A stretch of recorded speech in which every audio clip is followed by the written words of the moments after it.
So, you may be aware that I love a good series. I always say the longer the book, the longer the series, the better for me. I just love to sink my teeth into nice big books in long series where I can spend loads of time with characters that I really enjoy. And I used to always just binge series and read from book one all the way to the end in one go, and I didn't want to pick up series that I didn't have all the books for or that the books weren't all out for. I wanted to always read them all in one go.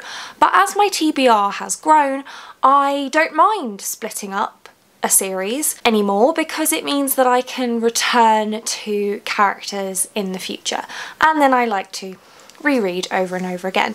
So I thought today I would discuss 10 series that I've started that I really want to continue. So starting off with an oldie but a goodie, we have the Symphony of Ages series by Elizabeth Hayden. Now, I originally read this series back when I was around 16, and at the time I read all of the books that were out, and at that point there were 6 books out, but I think that there are now 12. So I'm not up to date on this series at all. I reread the first 3 last year. I would like to reread the next 3 at some point and then dive into the rest of the series. This is an epic fantasy written in more of an old style, and we follow a protagonist named Rhapsody who has a very mysterious past. We don't know much about her past. All we know is that she's constantly on the move, and she ends up teaming up with these 2 strange men who she runs into, and they end up going on a journey together. And I don't really want to say much more than that because I think that, again, as usual with epic fantasy, the less you know, the better going into them because it goes in so many different directions. But the real takeaway for this one is that I just absolutely love the characters and I love revisiting them. So I definitely want to continue with my reread of the series and then dive into the books that I have not yet experienced. Then a more recent discovery, we have the Wayfarers series by Becky Chambers, book 1 being The Long Way to a Small Angry Planet. Now, these are more companion books than a series of books, but they are all based in the same universe and they have characters in common. So I'm including it on this list for this reason. I discovered this book this year for the first time, and I actually read it twice this year so far, and I really loved it and have no idea why I haven't picked up the other 2 yet, but I desperately want to. In this particular book, we follow the crew aboard the spaceship Wayfarer, which is a tunnelling vessel, which means that its job is to create sort of wormholes between different points in space, which is a very dangerous profession, and it's quite episodic in style, so each chapter very much has its own beginning, middle and end and sort of moral to the story, but we really get to know the characters very in detail, and I'm a very character driven reader, so I really love that. There's really great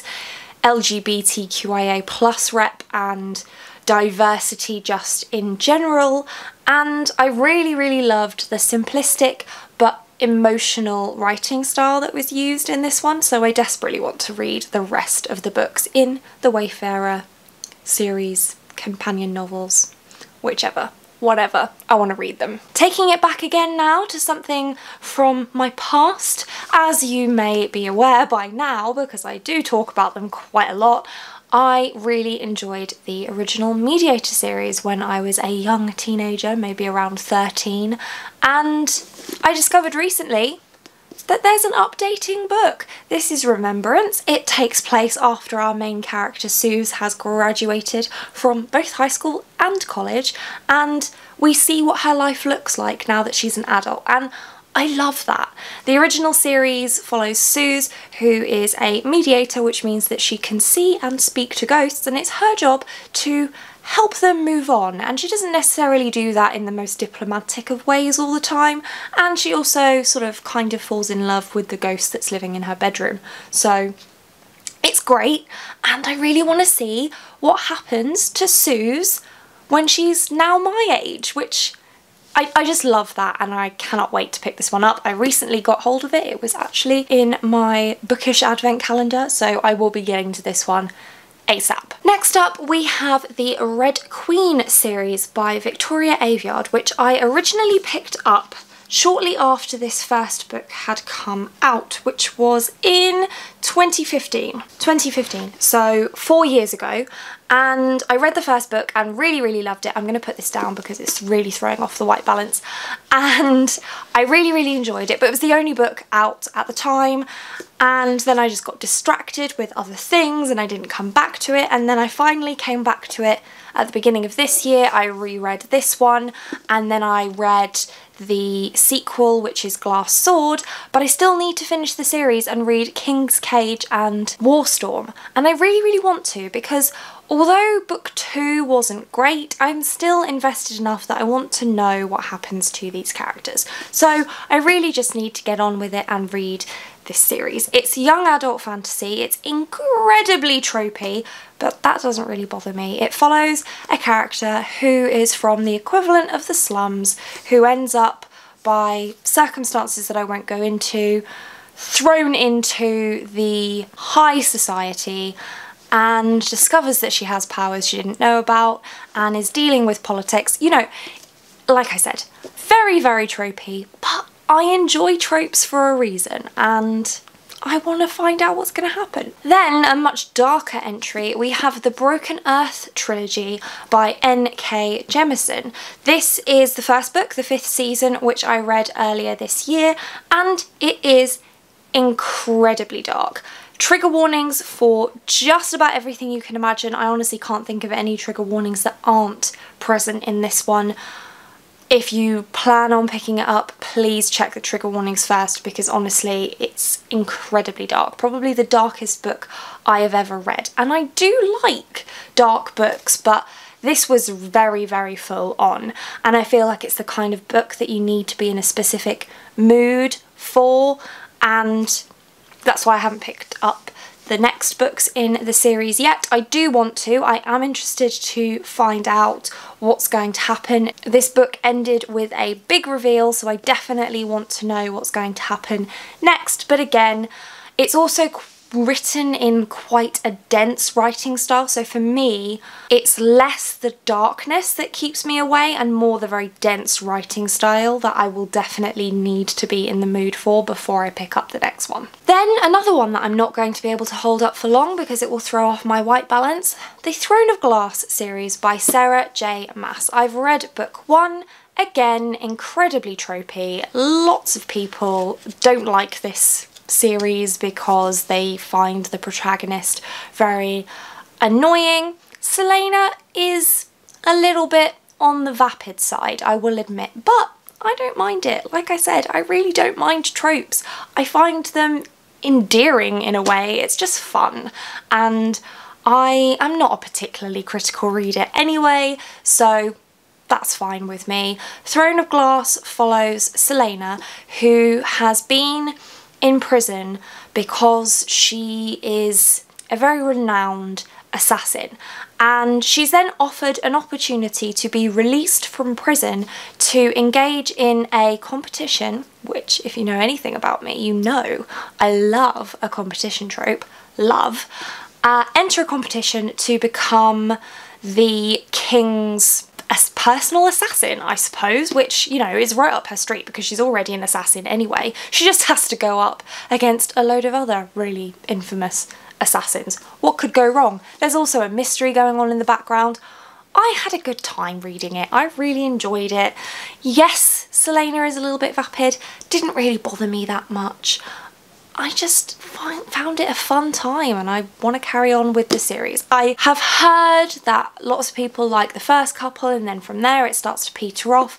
I don't know. I've got the second book. I plan to read that. For now, my intention is to continue with the series, which is what this video is all about. So yes, I do want to continue with the Throne of Glass series by Sarah J. Maas. And then finally, another series that I am way behind the curve on, the Grocer trilogy. and the Grocer Verse in general by Leigh Bardugo. So I've read book 1, which was Shadow and Bone, and again, this one is incredibly tropey. Supposedly it's one of the first books that dealt with all of these tropes though. I don't know whether that's the case. Doesn't really matter to me because I'm not reading it at that time, but as we've already discussed multiple times in this video, tropes really don't bother me. I quite enjoy them. This follows a character who discovers that she has magic. She was in the lower parts of society. Once she discovers she has magic, she goes to the higher parts of society. Things start to go wrong, blah blah blah. We've heard this all before. It's nothing new, but again, it's comforting. It's fun. Is the main character a little bit annoying? Yes. Does that bother me? Not really, not at this stage. So I do want to read the rest of the original Grisha trilogy, but I do also want to read the Six of Crows duology and then move on to the King of Scars, which was a new book this year or late last year. Can't remember. Anyway, the point is, I want to read them. Then I have a few series that I want to continue that I don't have physical copies of. So first of all, Mistborn. This might surprise you. I love Brandon Sanderson. What am I doing? I've read the original Mistborn trilogy, the first era Mistborn trilogy, but I actually haven't read second era yet. Don't ask me why. I don't know why I haven't got to it. It's probably because I don't have physical copies of it and I just don't read on my Kindle anymore. I read the original trilogy on Kindle and I just don't read that way anymore. I don't find it as easy to digest what I'm reading, and I feel like I don't want to buy the second era Mistborn books without having first bought the first era Mistborn books, but I'm then not so bothered about buying the first era Mistborn books because I've already read them and reread them on audio. So I need to just sort my life out and buy second era. To be fair, I have asked for them for Christmas, so it's possible that I will have the full Mistborn series and then I will read it. But either way, I need to just sort my life out and read the second era Mistborn. I don't know what's wrong with me. So much. So much. Anyway, the Mistborn series, arguably the most interesting magic system, not arguably, definitely the most interesting magic system I have ever read. It's called Allomancy. It involves the ingestion of and burning of metals to bring about certain attributes. So you can push metal to help you fly, you can pull metal to, pull people over, you can soothe people's emotions, you can exacerbate people's emotions, you can see into the future. It's incredibly cool. I love the magic system. Mistborn Era 2 is set in, it's flintlock fantasy, is that what it's called? Anyway, there's guns, so you can just imagine what's going to happen with guns involved too. Just, if you haven't read the Mistborn series already, read it. And don't be me, read the whole thing, because I just need to read them, okay? Moving on, we have two series that I'm going to talk about together. So we have the Black Dagger Brotherhood series and the Lords of the Underworld series. Black Dagger Brotherhood is by J.R. Ward and Lords of the Underworld is by Gina Showalter. And I mention them together because they're very similar in premise. BDB is about vampires who are in a war with lessers. Lessers being sort of vampire exterminators, I suppose. They're kind of like undead beings that want to exterminate vampires, let's put it that way.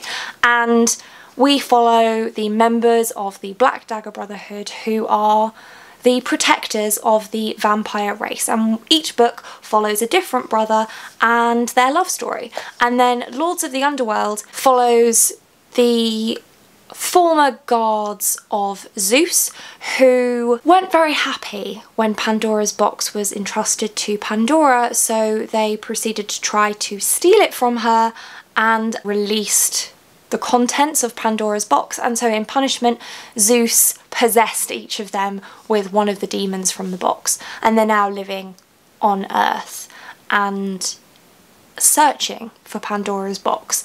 And again, we follow their love stories. They're very, very similar in premise.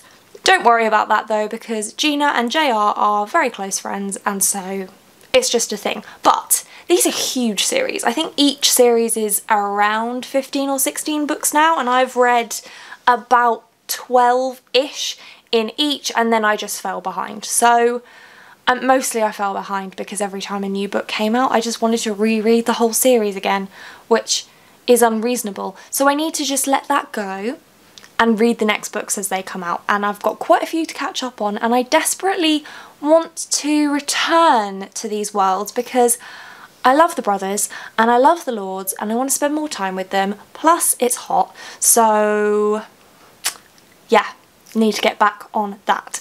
And those are 10 series that I have started and want to continue. Are there any on this list that you need to continue as well? Any series in particular that you want to get a move on with because you've left them by the wayside?